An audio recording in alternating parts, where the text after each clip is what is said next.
Okay, next we're gonna download the Ubuntu desktop. Go to download Google and search download Ubuntu, and download Ubuntu desktop, Ubuntu, and this version, and you need to find the LTC version. So LTC stands for long-term support. Okay, I already have the file and I need to close this. So we're back on a VMware workstation. So create new virtual machine.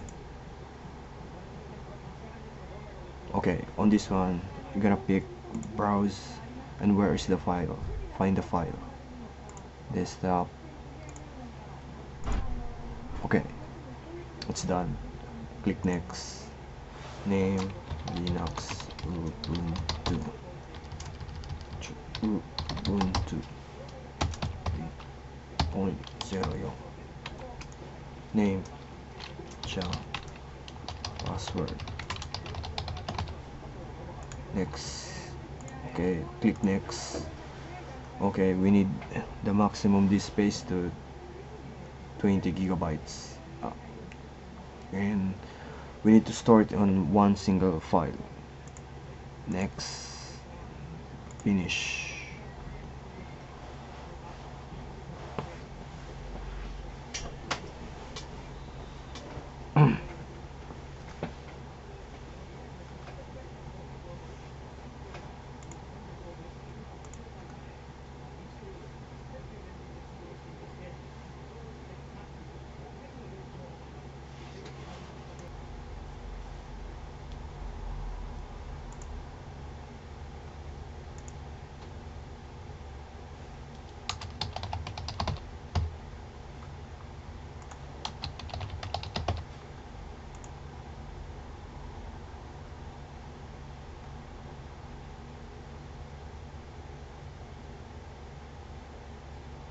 Okay, the installation is done.